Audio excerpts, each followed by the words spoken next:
Diz uma porta aberta de emprego para você. E Deus vai abençoar a tua vida e através da sua vida você vai abençoar esse ministério. E eu vi aqui, irmão, um teto. Não é de. Eu via pela fé, irmão, um teto aqui nessa noite, pastor. E não era de fogo normal, não. Era de drama pela honra e misericórdia de Deus, irmão. Deus tem o melhor, irmão, para esse lugar. Deus vai abençoar.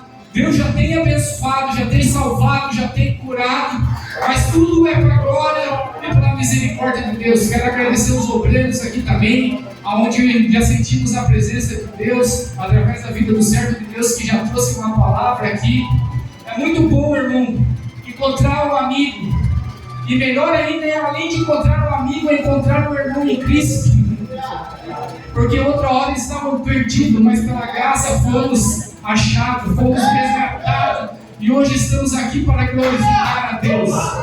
Para glorificar a Deus. Louco a vida pela vida do irmão Diegues, que tem sido uma vida, tem sido uma bênção em nossa vida, tem sido um amigo de longa data também, porque é impossível, irmão, você aceitar Jesus e você não conseguir falar de Jesus para outra pessoa, você não dá fruto, e graças a Deus, pela honra e misericórdia de Deus, aonde a gente está indo, a gente está convidando alguém, está levando alguém, porque é possível você sentir a presença de Deus, é possível você ser perdoado por Deus e não transmitir esse perdão às outras pessoas, porque Deus não nos chamou nós somente só para nós ficar dentro de quatro paredes. Deus nos chamou para ir lá fora ganhar alma para Jesus. Quem sabe você fala nessa noite, irmão, mas eu não tenho a oportunidade de cantar aqui dentro. Eu ainda não tenho a oportunidade de cantar. Mas vai chegar o tempo, meu irmão. Mas enquanto ainda você não tem a oportunidade, lá fora existe alma esperando por uma palavra do Senhor. Mas eu não sei pregar, eu não sei falar. Jeremias também falou para Deus que não sabia pregar e não sabia falar. Mas Deus disse para Jeremias, não diga, não sei falar, porque eu vou colocar as palavras em sua boca. O irmão estava falando aqui dos amados que não sabia muito ler e escrever, mas a Bíblia diz que Deus pega as coisas loucas desse mundo para confundir as sábias, pega aquelas que não são para confundir a que são, porque primeiro Jesus veio para os seus, mas os seus o rejeitaram. Aí Jesus escolheu as coisas loucas desse mundo para confundir as sábias. Basta nós acreditarmos, basta nós colocarmos nossa vida na presença do Senhor, porque Deus, Ele tem o melhor para nós, meus irmãos. Diante, irmão, da palavra qual foi lida aqui nessa noite, a carta aos Romanos, vemos, irmãos, pela misericórdia de Deus, estavam preocupados. Parece que a palavra não adentrava no nosso coração, parece que não saía nada. Fiquei 3 dias na cama, não tinha força para trabalhar, mas ali eu pude entender que havia uma guerra espiritual, havia algo ali me segurando, mas pela misericórdia de Deus hoje estamos aqui, e em Cristo somos mais do que vencedores. Quando lemos a carta a Romanos, lembramos de quem foi escrito, e estava ali estudando um pouco o contexto, procurando um entendimento, uma resposta de Deus, uma palavra de Deus para a nossa vida, e eu marquei alguma coisa que eu queria compartilhar com os irmãos. Por volta de 57 depois de Cristo, a carta aos Romanos escrita por Paulo, nem ele, nenhum dos apóstolos de Jesus havia estado em Roma. É bem provável que a igreja em Roma tenha sido fundada no dia de Pentecostes em Atos dos Apóstolos. Paulo escreveu a carta aos Romanos durante seu ministério em Coríntios, a fim de encorajar os irmãos em Cristo e revelar o seu desejo de um dia estar com eles. Paulo escreveu a carta aos Romanos, tanto para os cristãos gregos, também para os gentios. No capítulo 1, Paulo começa escrevendo a carta aos Romanos, se apresentando como servo do Senhor Jesus Cristo, chamado de apóstolo. Primeiro, dou graças a Deus, a Jesus Cristo, acerca de vós, porque todo mundo tem ouvido da sua fé. Porque eu desejo vos comunicar alguns dons espirituais, a fim que esteja confortável. Eu sou um defensor tanto dos gregos, dos bárbaros, tanto dos sábios e os ignorantes. Em outras palavras, Paulo estava dizendo: sou apóstolo de Jesus Cristo, rejeitado por todos, mas escolhido por Deus. Louvado é o nome do Senhor. Como está escrito, o justo, ele viverá pela fé. Paulo também fala também sobre o perdão, e no capítulo 4 do livro aos Romanos fala somos justificados pela nossa fé. E no capítulo 6, Paulo diz a carta aos Romanos, fala acerca da libertação dos aguilhões do pecado, aquilo que nos prendia, aquilo que nos maltratava, aquilo que nos machucava. Hoje estamos livres pela honra e misericórdia de Deus. E ele começa aqui falando, portanto, nenhuma condenação há para aqueles que estão em Cristo Jesus. Se olharmos pela essa palavra, Paulo está ali ensinando os discípulos, está ensinando a igreja de Roma, porque ainda a igreja, os apóstolos não tiveram a oportunidade de estar ali com ele, mas Deus começa a tocar no coração de Paulo, porque Paulo desejava estar a Romano para que se cumprisse o propósito de Deus, para que Paulo chegasse a Romano, para que se cumprisse o índice de Jesus até os confins da terra. E Paulo escreve essa carta dizendo para os romanos, tanto para os que são gregos, tanto para como os gentios, porque ali havia uma guerra entre aquele povo. Quando Deus escolhe os discípulos começam a pregar, mas eles começam a pregar somente para os judeus. E Deus queria mais além, até o ponto de chegar aqui Pedro e os discípulos já haviam alcançado todo mundo, mas Deus disse não, era até os confins da terra. E a Bíblia, irmão, fala que Deus levanta um homem chamado Paulo, e quando lemos esse versículo, Paulo se preocupa com esse cristão e diz que deseja estar com eles, deseja ensinar eles sobre os dons espirituais, porque eles ainda não viam, eles não tinham a carta, eles não tinham a palavra como nós estamos hoje para nos orientar. Então Paulo estava orientando eles, dizendo que agora nenhuma condenação há para os que estão em Cristo Jesus, mas que não vivem segundo a carne, mas segundo o Espírito. Aqui fala do velho homem e do novo homem, um homem sem Deus e um homem agora com Deus. Ela fala sobre o Espírito e fala sobre a carne, fala sobre a graça e fala sobre a lei. Então ela sempre está falando de dois sentidos. Primeiro, ela fala do velho homem, né? Que nós éramos pecador, nós não éramos merecedor de estar aqui, porque se fosse pelas minhas obras, por tudo que eu fiz, meus amados, essas horas para mim está dentro do cemitério, dentro do caixão, mas para a honra e misericórdia de Deus, um dia a graça dele me alcançou.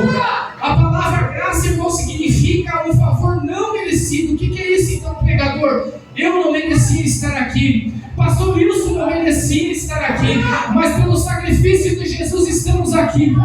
Estamos aqui para dizer que nenhuma condenação há para aqueles que estão em Cristo Jesus, mas que não vive segundo o que vivia antes. Quando se fala assim, irmão, nenhuma condenação há para os que estão em Cristo Jesus, nós temos que entender algo, que o apóstolo está falando, olha, antes nós roubava, agora a gente já não rouba mais. Antes nós mentia, agora a gente já não mente mais. Antes nós vivíamos no tráfico, agora a gente não vive mais. Antes nós matava, agora a gente não mata mais. Antes nós era traidor, agora nós somos fiel. Antes nós não obedecíamos as leis, agora nós obedecíamos. Antes nós era infiel, hoje nós somos fiel. Antes nós não conhecíamos a Deus, mas agora nós conhecemos a Deus. Ele está falando o antes e o depois, meus amados. Porque quando eu e você aceitamos Jesus, a Bíblia diz que Deus ele perdoa os nossos pecados. Eles são rasgados e jogados para trás. Mas tem um porém que não anda mais segundo a carne, mas segundo o Espírito. Muitas vezes nós olhamos para esse versículo e dizemos, olha, agora nós somos crentes, não pecamos, não temos nenhum pecado, irmão. Se nós acertarmos Jesus e continuar vivendo igual nós vivíamos antes, nós vamos viver na condenação. A Bíblia tem cara a dizer que quem não anda segundo andava antes, mas segundo o Espírito de Deus. Antes nós andávamos na carne, hoje nós andamos no Espírito. Antes nós andávamos errado, hoje na presença de Deus. Hoje Deus nos ensina a andar pelo caminho certo. Paulo ensina aos romanos aqui também sobre caminho, sobre condenação, o antes e o depois. Paulo também fala acerca da lei e acerca da graça, fala acerca da carne e acerca do Espírito, para que a gente venha entender. Era uma pessoa sem Deus e agora uma pessoa com Deus. Uma pessoa que andava toda errada antigamente, agora passa a andar certo. E se só conseguimos andar certo, irmão, pela presença, é pelo Espírito, é pela vontade de Deus, porque ninguém aqui é bonzinho, irmão. Ninguém aqui é santo. Se não fosse pela graça, se não fosse pela misericórdia, só hoje eu pedi perdão 3 vezes vezes para Deus são simples coisas, irmão, que a gente vai errando, a gente vai entristecendo o Espírito Santo, mas em tudo Deus ele nos dá graça, em tudo Deus ele nos liberta, em tudo nós somos justificados através do sacrifício do Senhor Jesus na cruz do Calvário, meus amados. E quando eu lembro, meus amados, do antes, de quem escreveu essa carta, de quem era esse homem, nós lembramos de um homem chamado Saulo de Tarso. Quem era, irmão Giovanni, Saulo de Tarso? A Bíblia diz ali no livro dos Apóstolos, no capítulo 9 em diante, que Paulo, melhor dizendo, que Saulo de Tarso ainda não tinha se convertido a Paulo. E a Bíblia nos diz que esse homem ainda era um velho homem, que ele vivia no tempo da lei. E a Bíblia nos diz, meus amados, que ele perseguia os cristãos, ele maltratava os cristãos, ele prendia os cristãos, ele matava os cristãos, até o ponto que ele chegou ao sacerdote e pediu carta para ir em Damasco, para prender os cristãos, para maltratar os cristãos. Mas no meio do caminho ele teve um encontro com Jesus. E Jesus disse: Saulo, por que você me persegue? E ele pergunta: quem é esse que eu persigo? Quem é o Senhor? E Jesus responde: sou eu, Jesus, por que você me persegue? E a Bíblia diz que as vistas de Paulo se escureceram e ele ficou cego. E a Bíblia diz que ele estava numa casa orando e jejuando por 3 dias. E Deus chama um profeta pelo nome de Ananias e manda ir até a casa chamada direita. Diz o número, diz a rua e o nome. Porque Deus ele revela, Deus ele mostra, Deus ele capacita. Aí o profeta se contenta com Jesus. Como assim esse homem? Tendo muito visto falar dele, ele maltrata os cristãos, ele prende os cristãos. E agora o Senhor quer que eu vou lá? Ele falou: não, pode ir lá.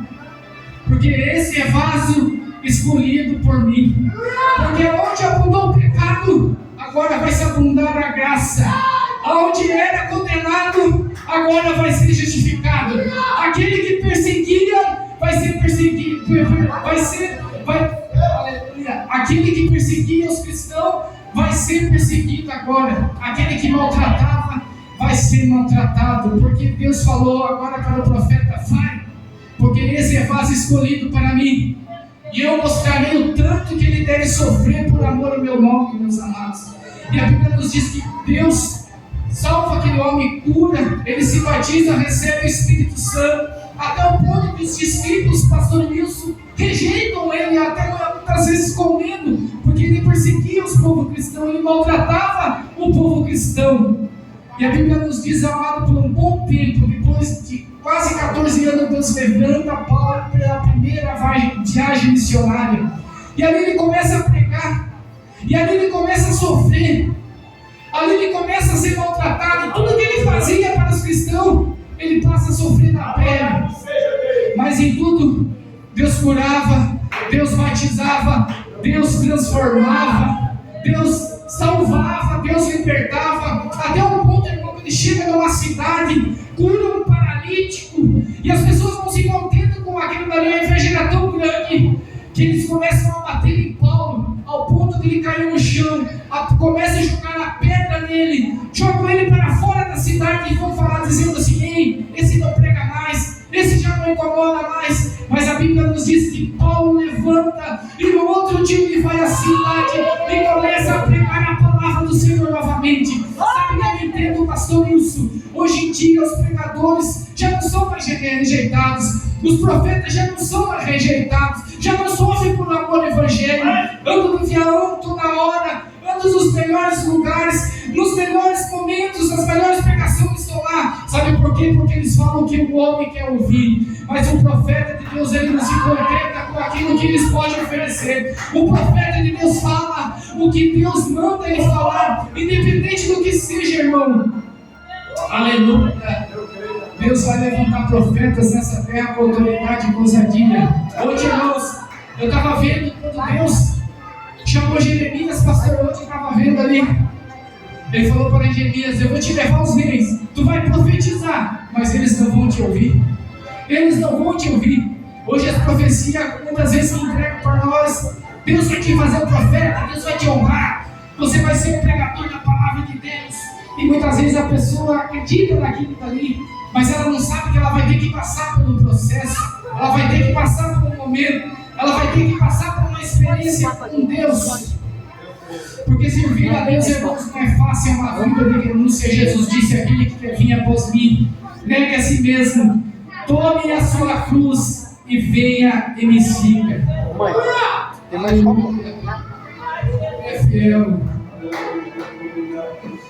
Quando eu me lembro de lei, quando eu me lembro de graça, quando eu me lembro de velho homem, quando eu me lembro do Espírito Santo, até Jesus nos ensinou, irmão.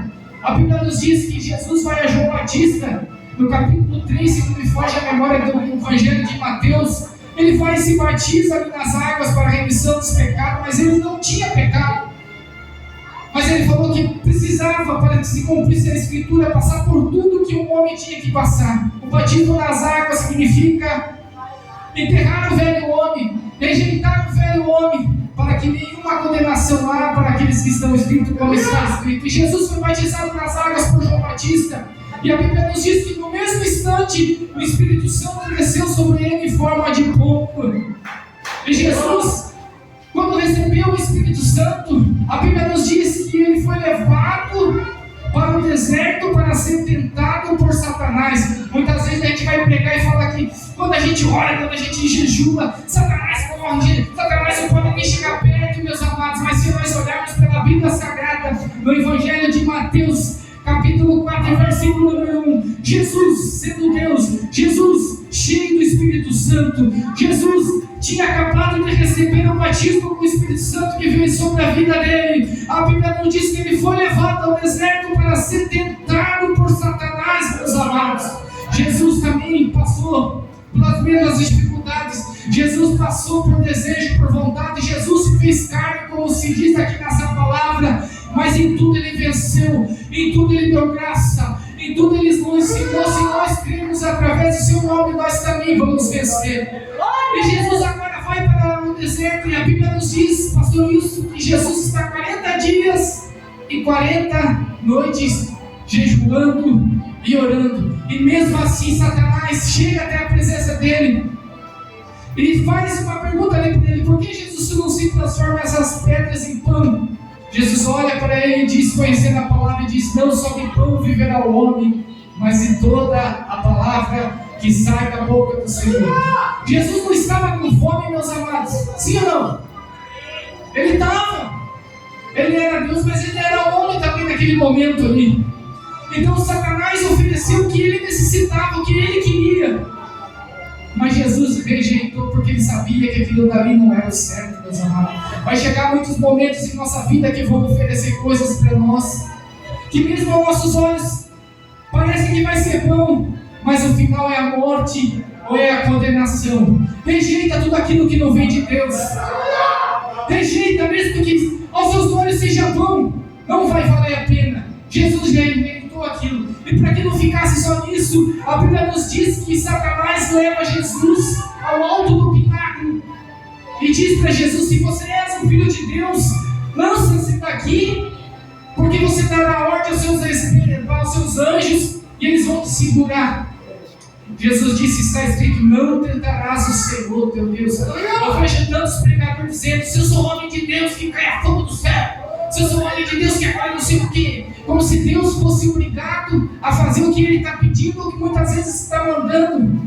Mas é como Deus quer, é na hora que Ele quer, é na sua vontade, meus amados. Muitas vezes a gente olha e diz a nossa vontade é chegar e falar: Deus vai agir, Deus vai curar. Mas muitas vezes ainda não é a vontade, não há o tempo de Deus, porque a Bíblia nos diz no livro de Eclesiastes que é um tempo determinado para todas as coisas.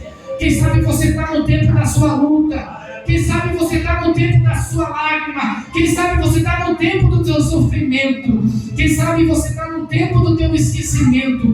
Mas há um tempo de chorar, mas há um tempo de sorrir. Há um tempo de plantar, mas há um tempo de colher. Há um tempo de ser humilhado, mas há um tempo de que Deus vai te exaltar, meu amado, na face dessa terra. Há um tempo determinado para todas as coisas. E a Bíblia nos diz que Satanás ainda levou Jesus mais alto ainda no monte e disse: olha, tudo isso daqui, ó, é meu. Se você se prostrar e me adorar, eu vou te dar tudo. Aleluia. Jesus negou tudo aquilo.